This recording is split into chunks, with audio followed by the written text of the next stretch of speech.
ምንም እንኳን ህወሓት ያለ ማንም ሃይባይ ተኩስ ከፍቶ ቢያጠቃንም በጥቃቱ በርካታ ጓደኞቻችን ቢገድልብንም አስከሬናቸውን ሲጨፍሩበት ብናይም ለዚህ ሁሉ ነገር ካበቃን ምክንያቶች አንዱ መንግሥት ትኩረት ሰጥቶ ባለመስራቱ ነው ብለን በማመን መንግሥት ላይ ጊዜያዊ የሆነ ቅሬታ ቢኖረንም እኛ የመንግሥትም ሆነ የማንም አካል ልጆች ሳንሆን የኢትዮጵያ ልጆች ብቻ መሆናችን ነው። በሰሜን ዕዝ ጥቃት ወቅት የተጠቃችው ኢትዮጵያ ናት። በሰሜን ዕዝ ጥቃት ወቅት የቆሰለችው ኢትዮጵያ ናት። በሰሜን ዕዝ ጥቃት ወቅት የሞተችው ኢትዮጵያ ናት። ኢትዮጵያ ከመንግሥት በላይ ናት። ኢትዮጵያ ከኩርፊያም በላይ ናት። ኢትዮጵያ ከቅሬታ በላይ ናት። ኢትዮጵያ ከመቁሰል በላይ ናት። ኢትዮጵያ ከመሞትም በላይ ናት። ታዲያ ከመሞት በላይ ለኢትዮጵያ ማድረግ የሚቻል ነገር ካለ ለማድረግ ከኛ ከወታደሮቿ በላይ ማን ሊወስን ይችላል? ሰላም ውድ ተመልካቾቻችን፣ እንደተለመደው ቢነበብና ብንወያይበት ጥሩ ነው ብለን ከመረጥነው መጽሐፍ ውስጥ አንድ ዝግጅት ዛሬ እናስተላልፍላችኋለን። በዛሬው ዝግጅት በምክትል መቶ አለቃ ጋሻዬ ጤናው ለምን በሚል ርዕስ ከተዘጋጀው መጽሐፍ ውስጥ የተመረጠ ምዕራፍ እናቀርብላችኋለን። ሐሳቡ ሙሉ ለሙሉ የጸሐፊው እንደሆነ በአክብሮት እናሳስባለን።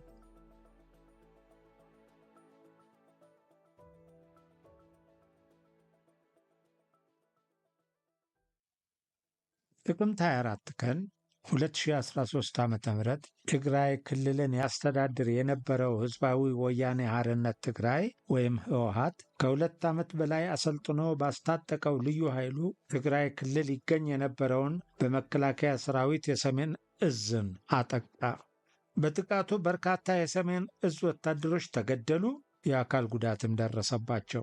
በአጠቃላይ የመከላከያ ሰራዊቱ የኢትዮጵያ መንግሥትና የኢትዮጵያ ሕዝብ ላይ ትልቅ የሥነ ልቦና ጠባሳ አሳረፈ።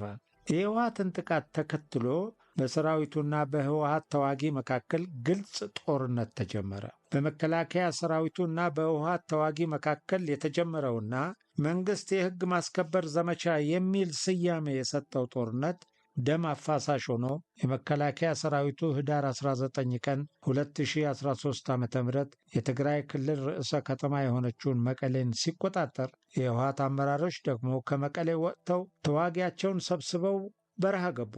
እኔ በወቅቱ አዲግራት ይገኝ የነበረው በሰሜን ዕዝ የ20ኛ ቃሉ ክፍለ ጦር አባል ስለነበርኩና በጥቃቱ ወቅት ታፍኜ ለቀናት እስረኛ ሆኜ በመጨረሻ የተለቀቅኩ በመሆኔ በሰሜን ዕዝ ጥቃትና ጦርነቱን በሚመለከት ያየሁትና የታዘብኩትን የተካደው ሰሜን ዕዝ የታፋኙ ወታደር ማስታወሻ ቅጽ 1 የሚል ርዕስ ያለው መጽሐፍ ጽፌ መጋቢት 24 ቀን 2014 ዓ.ም በአዲስ አበባ ብሔራዊ ቲያትር ቤት ጠቅላይ ሚኒስትር አብይ አህመድ ዶክተር በተገኙበት ተመርቋል።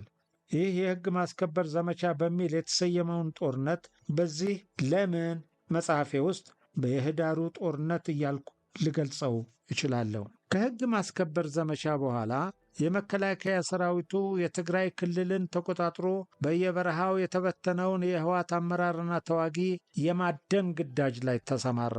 ይህን ግዳጅ መንግሥት ወንጀለኞችን አድኖ መያዝ የሚል ስያሜ ሰጥቶታል።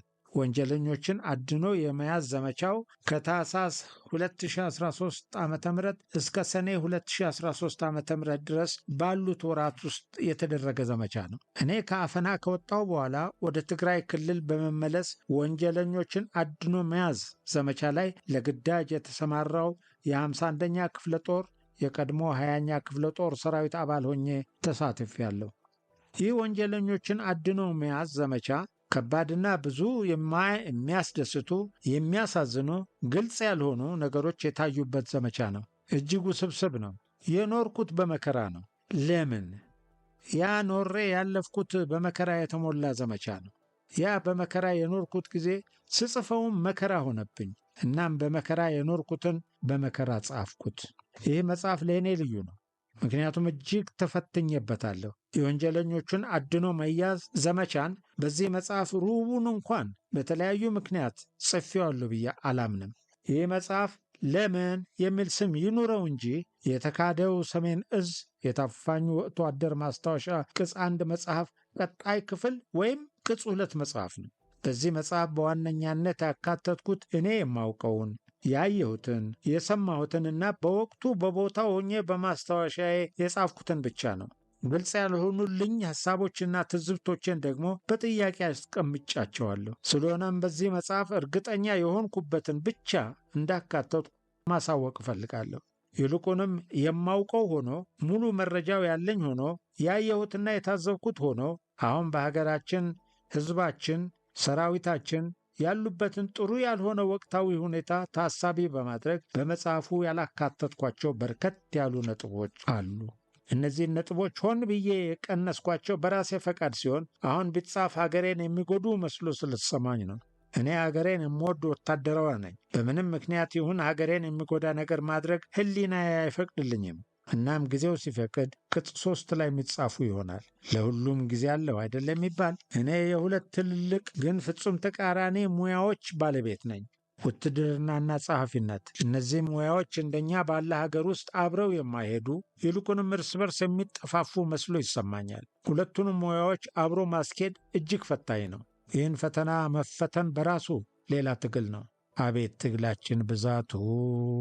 እነዚህን ሁለት ክቡር ሙያዎች ውትድርናና ጸሐፊነትን አስማምቶ በአንድነት ለማስኬድ በተቻለኝ አቅም ታግያለሁ። ከብዙ ትግል በኋላ ለህትመት የበቃው ለምን መጽሐፌን ስታነቡ ትግሌን ትረዳላችሁ ብዬ አስባለሁ። ተሳክቶልኝ ይሆን? ያየሁት፣ የታዘብኩት፣ ያሳለፍኩት ትግሌ ይህ ነው።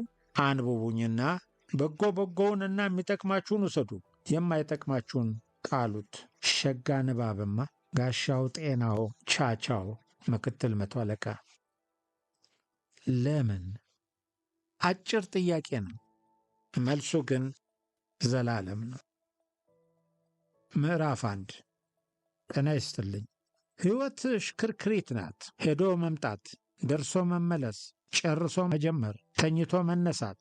ውትድርና ደግሞ ኑረት ነው። በኑረት ውስጥ ያሉ ገጾችን ሁሉ መግለጥ። በኑረት ውስጥ ስንት ገጾች አሉ? ይቆጠራሉ? ገጾቹ መልከ ብዙ ናቸው። ቀለመ ብዙ፣ አይነተ ብዙ፣ ጣዕመ ብዙ።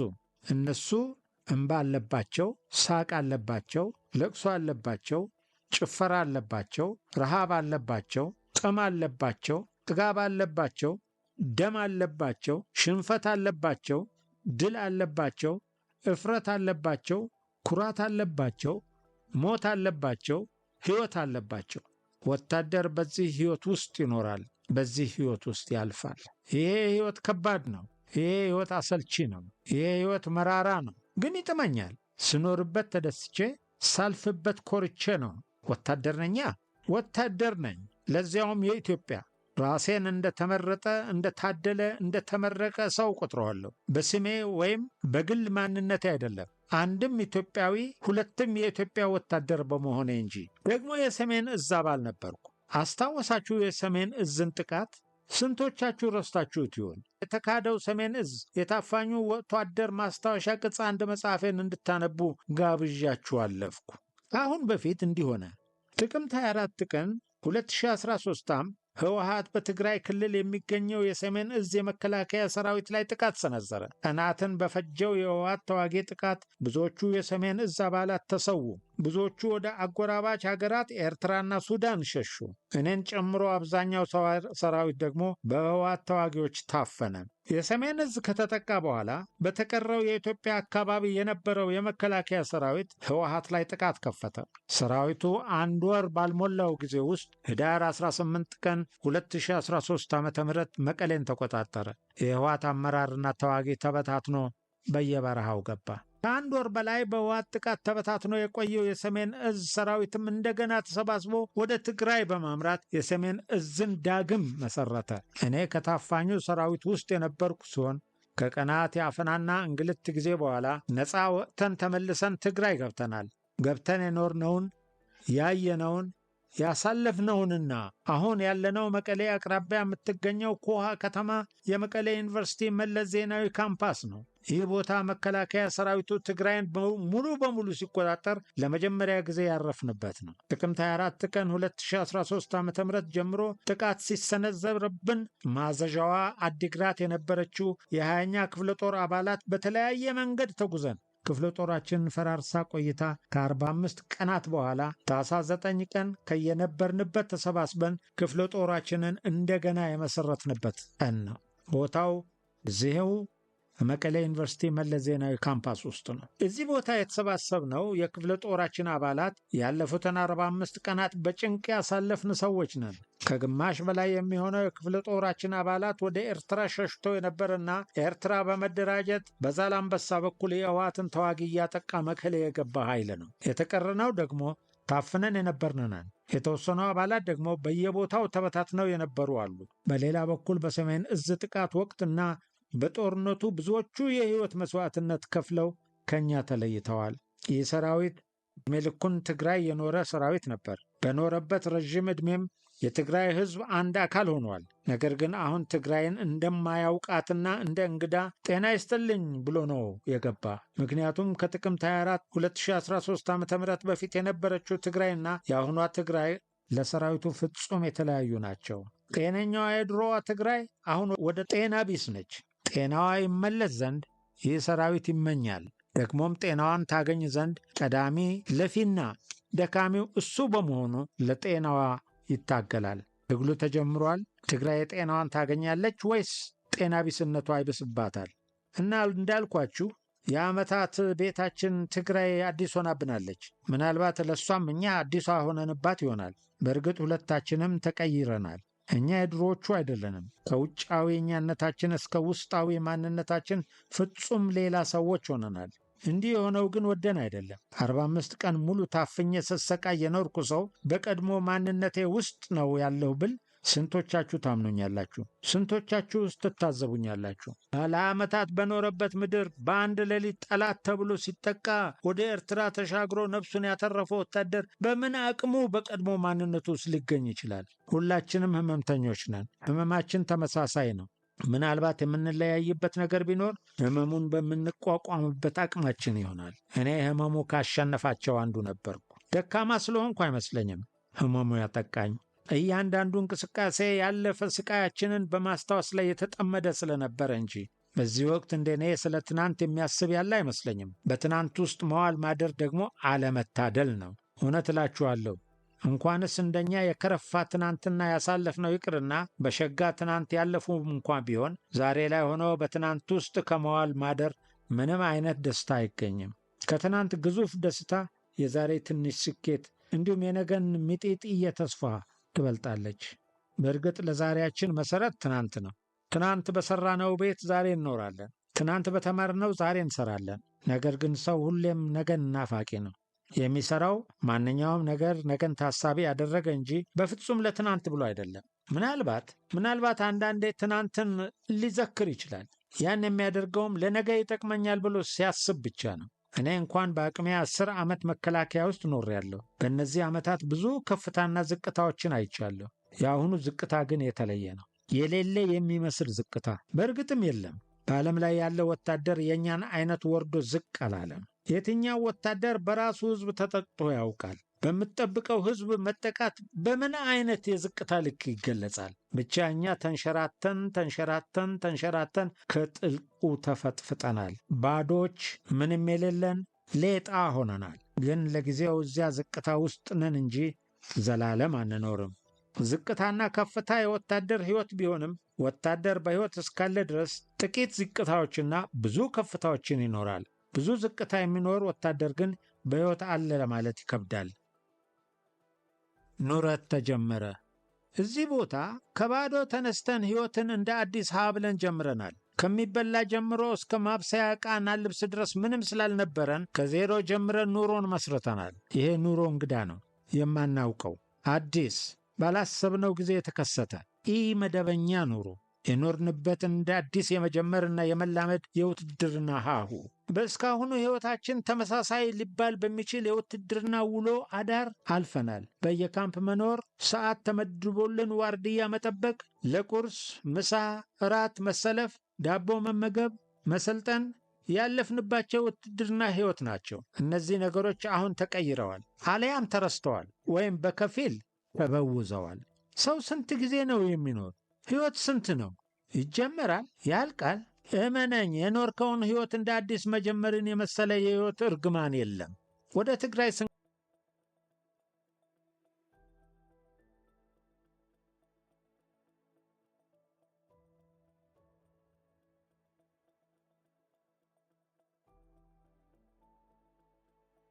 ስንገባ የነበረን አንዲት ሙሉ ወታደራዊ ልብሳችን ብቻ ነበር።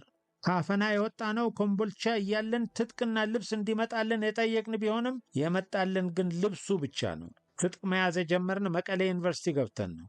ያም ቀስ በቀስ ሙሉ በሙሉ የታጠቅነው ትጥቅ ከህወሓት የተገኘ ነው። ትጥቁ የህወሓት ተዋጊ ሲደመሰስ በውጊያ የተማረከ መቀሌና ሌሎች ቦታዎች ላይ ህወሓት ከዝኖት ሳይጠቀምበት በሰራዊቱ የተገኘ በተለያዩ ቦታዎች ተቀብሮና ወድቆ የተገኘ ነው። በተለይ ወድቆና ተቀብሮ የተገኘ መሳሪያ የተበላሸና ብዙ ነገር የጎዳደለው ስለነበረ ጠግኖ ለሰራዊቱ ማስታጠቅ ከባድ ስራ ነበር።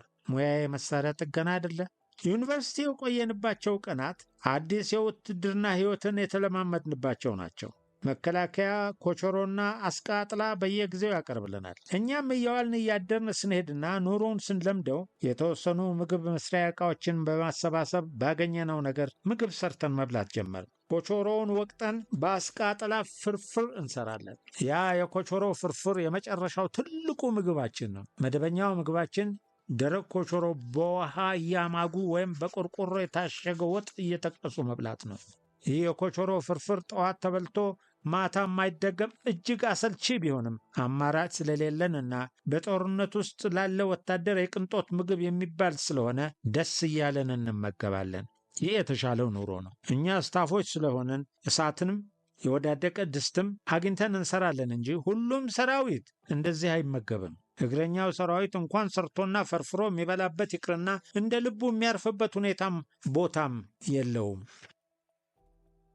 አደረጃጀት ከጦርነት በኋላ ከሚጠበቁ ነገሮች አንዱ አደረጃጀት ነው። ጦርነት ብዙ ነገሮችን ያመሰቃቀላልና እንኳንስ አንድ ግዙፍ እዙ የተጠቃበት የመከላከያ ተቋም ይቅርና በየትኛውም ከትንሽ እስከ ትልቅ ጦርነት ውስጥ ያለፈ ሰራዊትም ቢሆን እንደ አዲስ መደራጀት የሚያስፈልግበት ምክንያት ብዙ ነው።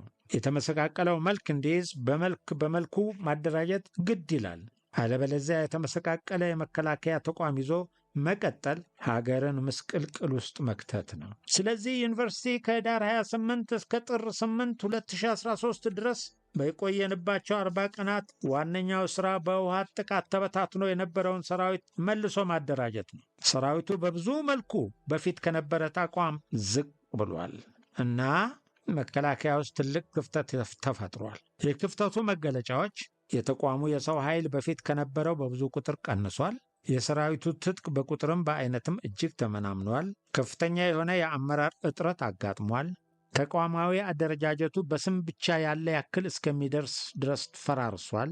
ሰራዊቱ በርካታ ዓመታት ከኖረበት አካላዊም ሆነ ስነ ልቦናዊ ቁመናው ሙሉ በሙሉ ተለውጧል። የተቋሙ የሰው ኃይል የቀነሰበት ምክንያት ደግሞ አንድ በመከላከያ ውስጥ የሚገኙ የትግራይ ተወላጆች በሁለት ምክንያት ከተቋሙ መቀነሳቸው ዋነኛው ነው። አንደኛው በሰሜን ዕዝ የነበሩት ሙሉ በሙሉ ሊባል በሚችል መልኩ በሌሎች እዞች የነበሩ የትግራይ ተወላጆች ደግሞ በጥቂቱ ከጥቅምት 24ቱ የሰሜን ዕዝ ጥቃት በፊት ተቋሙንና ሀገርን ከድተው በፈቃደኝነት ነው ወደ ህወሓት ተዋጊ በመቀላቀላቸው ከሰሜን ዕዝ ጥቃት በኋላ ደግሞ የእዙ የሰራዊት አባላት በሚታፈኑበት ወቅት በእዙ የነበሩ የትግራይ ተወላጆች ተለቅመው ወደ ህወሓት ተዋጊ በኃይል ወይም በግዴታ እንዲቀላቀሉ በመደረጋቸው ሲሆን ሁለተኛው ደግሞ እነዚህን ተቋሙንና ሀገራቸውን የከዱ የትግራይ ተወላጆችን ያየው መንግስት ሌሎች በተቋሙ የነበሩ የትግራይ ተወላጆቹን ሙሉ በሙሉ ሊባል በሚችል መልኩ ከግለሰቦች በስተቀር በጊዜያዊነት ከሰራዊቱ ለይቶ በተወሰኑ ካምፖች በማሰባሰብ ከግዳጅ ውጭ በማድረጉ ምክንያት ነው። ሁለት በሰሜን ዕዝ ጥቃት ወቅት በርካታ የሰራዊት አባላት ተገድለዋል። በርካቶች ቆስለው አካል ጉዳተኛም ሆነዋል። ከጥቃቱ በኋላ በነበረው ጦርነትም በርካታ የሰራዊት አባላት ተሰውተዋል። እንዲሁም በርካቶች በጦርነቱ በመቁሰል የአካል ጉዳተኛ ሆነው ከግዳጅ ውጭ ሆነዋል። ይህ የሰራዊት አባላቱ የህይወት መስዋዕትነት መክፈልና አካል ጉዳተኛ መሆን ለሰራዊቱ ቁጥር መቀነስ ትልቅ ምክንያት ነው። 3. በርካታ የሰራዊት አባላት ተንጠባጥበዋል። በተለይ በሰሜን እዝ ጥቃት ወቅት ቁጥሩ ቀላል ያልሆነ ሰራዊት በያገኘበት አቅጣጫ በመሄድ ከተቃዋሙ ከድቷል። ሲዘረዘር አሁን መንግስት ያለው ሰራዊት በብዙ መልኩ የጎዳደለ ነው። ዋነኛውና አንገብጋቢው ነገር አሁን ያለው ሰራዊት በአብዛኛው ከፍተኛ የአመራር እጥረት ያለበት ነው። ለዚህ ችግር ዋነኛው ምክንያት በሰራዊቱ ውስጥ አብዛኛውን የአመራርነት ቦታ የትግራይ ተወላጆች ይዘውት ስለነበረ ነው። ሰሜን እዝ ውስጥ የነበሩ የትግራይ ተወላጆች በሰሜን እዝ ጥቃት ወቅት ሙሉ በሙሉ ሊባል በሚችል መልኩ ከሰራዊቱ ከድተው ወደ ህወሓት ተዋጊ ተቀላቅለዋል። ከትግራይ ክልል ውጪ በሌሎች እዞች ስር በመሆን በሀገሪቱ የተለያዩ አካባቢዎች ለግዳጅ ተሰማርተው የነበሩትና በሌሎች ሀገሮች ሰላም ማስከበር ግዳጅ ላይ የነበሩ የተወሰኑ አመራሮችም እንዲሁ ወደ ህወሓት ተቀላቅለዋል። በሌላ በኩል በሌሎች የመከላከያ እዞች ውስጥ የነበሩ አብዛኞቹ የትግራይ ተወላጅ የሰራዊቱ አመራሮችና አባላት ለግዳጁ እንቅፋት ይሆናሉ በሚል በጊዜያዊነት ከሰራዊቱ ተለይተው በተወሰኑ የማቆያ ጣቢያዎች ተሰብስበው ገብተዋል። ከነዚህ ከሰራዊቱ ከተቀነሱ የትግራይ ተወላጆች ውስጥ አመራሮች በብዛት ስለሚገኙበት አሁን ባለው ሰራዊት ውስጥ ከፍተኛ የሆነ የአመራር እጥረት እንዲፈጠር ምክንያት ሆኗል። በሌላ በኩል በሰሜን እዝ የህወሓት የክህደት ጥቃት በርካታ የሰራዊቱ አባላት ተገድለዋል። በርካቶች ቆስለው አካለ ጎደሎ ሆነዋል። በርካታ የሰራዊቱ አባላት ባገኙት መሽሎኪያ ቀዳዳ ሁሉ እየጠፉ ወደ የቤተሰቦቻቸው ሄደዋል። በኋላም ጥቃቱን ተከትሎ በተቀሰቀሰው ጦርነት በርካታ የሰራዊቱ አባላት ተሰውተዋል፣ ቆስለዋል። እነዚህ ምክንያቶች የሰራዊቱን ቁጥር በከፍተኛ ሁኔታ እንዲቀንስ አድርገዋል። ከዚህ ውስጥ በተለይም ወደ የቤተሰቦቻቸው በሄዱ የሰራዊቱ አባላት ላይ የተለየ እሳቤ አለኝ። እኛ ከሰሜን እዝ ጥቃት የተረፍን የሰሜን እዝ አባላት በህወሓት 1 ወር ለሚጠጋ ጊዜ ታፍነን በተለቀቅን ወቅት እኔን ጨምሮ ሁላችንም ሊባል በሚችል መልኩ ወታደሮች ሆነን እንቀጥላለን ብለን አላሰብንም ነበር። በወቅቱ ወደ የቤተሰቦቻችን የመሄድ ሐሳብ ነበር የነበረን። ይህን ያሰብንበት ዋነኛው ምክንያት መንግስት ለሰራዊቱ የሚገባውን ክብር አልሰጠም። በዚህም ምክንያት በእንዝላልነት በህወሓት አስጠቅቶናል። ከዚህ በኋላስ ምን ዋስትና አለን የሚል ቅሬታ ስለነበረን ነው። በተጨማሪም ሰሜን እዛችን ሲጠቃ መከላከያ የሚባለው ተቋም እንደ ተቋም የፈረሰ ያክል ሁሉ ተሰምቶን ነበር። ከዚህ አልፎም በብልጽግና ፓርቲ የሚመራው የፌዴራል መንግስት ከስልጣኑ የተወገደ ያክል ሁሉ ያሰብንበትም ወቅት ነበር። በዚህ አስተሳሰባችን ላይ እያለን ከአፈና በወጣን ወቅት ምንም አይነት ተቆጣጣሪ አካል ስላልነበረን በርካቶች ወደ የቤተሰቦቻቸው ሄደዋል። በወቅቱ እንዲህ አይነት አስተሳሰብ ይኑረን እንጂ ቆየት ብሎ ከአፈና የተለቀቀው ሰራዊት በአንድ ተሰባስቦ የመከላከያ አመራሮች ባነጋገሩን ጊዜ ወደ የቤተሰቦቻቸው የሄዱ ጓዶቻችንም የሚያስቆጭ ስሜት ተፈጠረብን። በፊት ባሰብነው ነገር እንድንጸጸትም አደረገን። በውይይቱ ወቅት የተረዳነው ነገር ቢኖር ምንም እንኳን ህወሓት ያለ ማንም ሃይባይ ተኩስ ከፍቶ ቢያጠቃንም በጥቃቱ በርካታ ጓዶቻችን ቢገድልብንም አስከሬናቸውን ሲጨፍሩበት ብናይም ለዚህ ሁሉ ነገር ካበቃን ምክንያቶች አንዱ መንግስት ትኩረት ሰጥቶ ባለመስራቱ ነው ብለን በማመን መንግስት ላይ ጊዜያዊ የሆነ ቅሬታ ቢኖረንም እኛ የመንግስትም ሆነ የማንም አካል ልጆች ሳንሆን የኢትዮጵያ ልጆች ብቻ መሆናችን ነው። በሰሜን እዝ ጥቃት ወቅት የተጠቃችው ኢትዮጵያ ናት። በሰሜን እዝ ጥቃት ወቅት የቆሰለችው ኢትዮጵያ ናት። በሰሜን እዝ ጥቃት ወቅት የሞተችው ኢትዮጵያ ናት። ኢትዮጵያ ከመንግስት በላይ ናት። ኢትዮጵያ ከኩርፊያም በላይ ናት። ኢትዮጵያ ከቅሬታ በላይ ናት። ኢትዮጵያ ከመቁሰል በላይ ናት። ኢትዮጵያ ከመሞትም በላይ ናት። ታዲያ ከመሞት በላይ ለኢትዮጵያ ማድረግ የሚቻል ነገር ካለ ለማድረግ ከኛ ከወታደሮቿ በላይ ማን ሊወስን ይችላል? እናም ቀደም ብለን ወደ የቤቶቻቸው የሄዱ ጓዶች በወቅቱ የወሰኑት ነገር ትክክል ነው ብለን እንዳላሰብን፣ አሁን ግን እንኳንስ የነሱ ተቋማቸውንና ሀገራቸውን ጥለው መሄዳቸው ይቅርና እኛ ትክክል መሆናቸውን ማሰባችን ራሱ ስህተት መሆኑ ገብቶናል። በእርግጠኝነት እነሱን ነገሩ ካለፈ በኋላ ይቆጫሉ ብዬ አስባለሁ። ነገር ግን የእናንተ ጥፋት አይደለም ልላቸው እወዳለሁ። አንዳንዴ እውነት በጊዜ ቦታና ሁኔታ ፍጹም ውሸት ትሆናለች እንዴ? እነሱ የሄዱ ያኔ ከብዙ ነገሮች በፊት ነው። ያኔ እነሱም እኛም ትክክል ነበር። አሁን ግን ሁለታችንም ስህተት ነን። እኔ ያኔ ወደ ቤተሰቤ ሄጄ በሆን ኖሮ በሕይወቴ ትልቁ ስህተቴ ይሆን ነበር። ዋነኛው ነገር በሰሜን እዝ የነበሩ የትግራይ ተወላጅ የሰራዊቱ አባላት አብዛኞቹ ከሰራዊቱ እየከዱ ወደ ህወሓት ተዋጊ ተቀላቅለዋል። በሰሜን እዝ ውስጥ የነበሩ የትግራይ ተወላጆች ወደ ህወሓት የተቀላቀሉበት መንገድ የተለያየ ነው። አንዳንዶቹ የሰሜን እዝን ጥቃት ቀደም ብለው ሰምተው ለጥቃቱ አብረው ሲዘጋጁ የቆዩ ናቸው።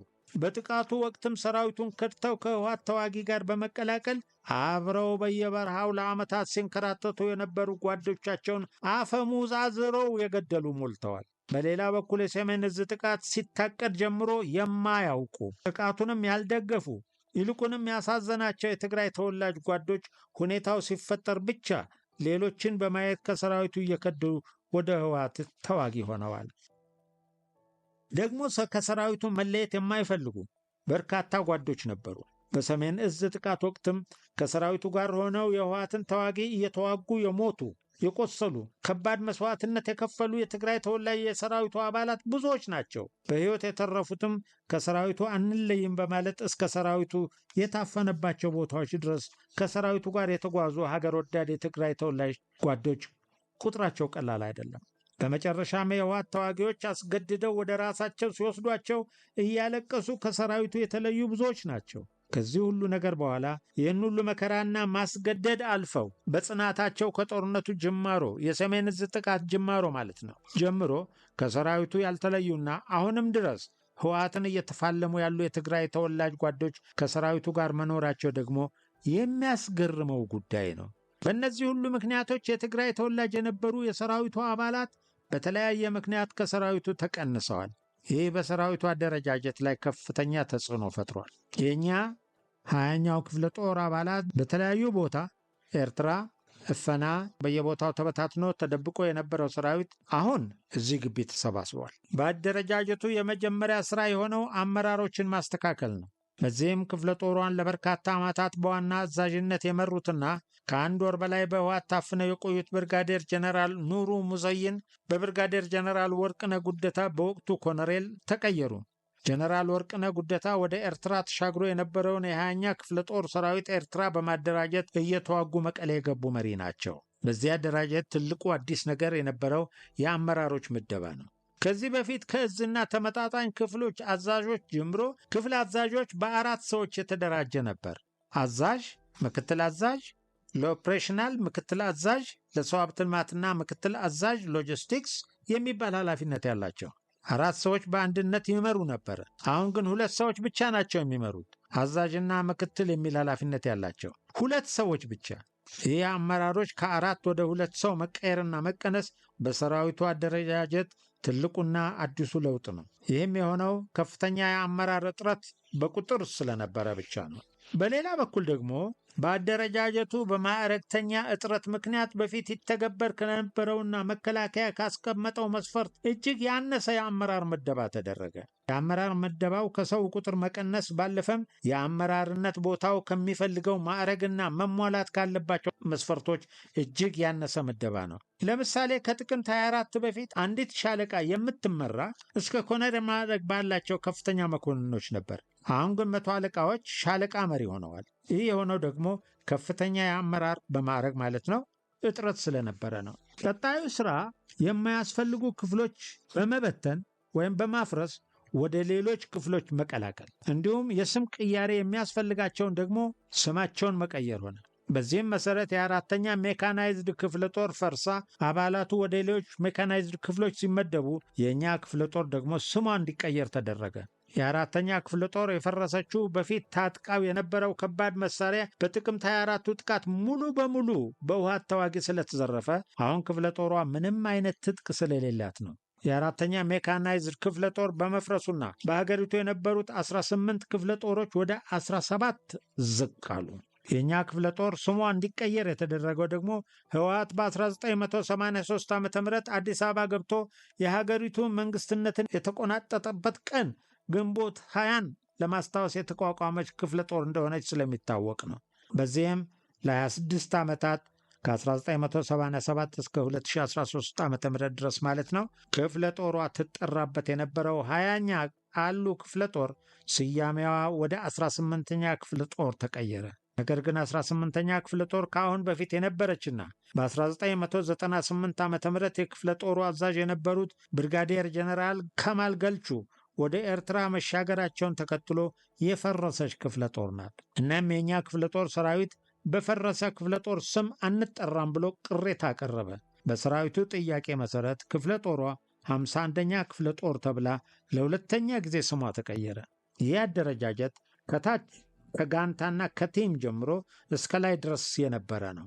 አሁን በሀገሪቱ ካለው ጠቅላላ ሰራዊት ትግራይ ያልገቡ 2 ክፍለ ጦሮች ብቻ ናቸው። ጎዴ የነበረችው የሁለተኛ ሜካናይዝድ ክፍለ ጦር እና ታላቁ ህዳሴ ግድብ የነበረችው 22ኛ ክፍለ ጦር ወደ ትግራይ ያልገቡ ክፍለ ጦሮች ናቸው። በእርግጥም ከባለሙያዎቻቸውና መሳሪያዎቻቸው የተወሰኑትን ልከዋል። ከነዚህ ውጭ በሀገሪቱ ያለው 15 ክፍለ ጦር ሰራዊት ሙሉ በሙሉ ትግራይ ውስጥ ገብቷል። ከ15ቱ ክፍለ ጦር 4ቱ ክፍለ ጦሮች ሜካናይዝድ ሲሆኑ 11ዱ ክፍለ ጦሮች ደግሞ እግረኛ ናቸው። ስለቀረበው ሐሳብ በኢትዮጵያዊ ጨዋነት በኮሜንት መስጫ ሳጥን ውስጥ እንድንወያይ እንጋብዛችኋለን። ወደፊት የሚቀርቡ ዝግጅቶች ቀድመው እንዲደርሷችሁ ሰብስክራይብ እና ጆይን የሚለውን ቁልፍ ይጫኑት። ሌሎች እንዲቀርብ በምትፈልጉትን መጽሐፍት ዲስክሪፕሽን ሳጥን ውስጥ ባለው ኢሜይል ሊያደርሱን ይችላሉ። እናመሰግናለን። መልካም ቆይታ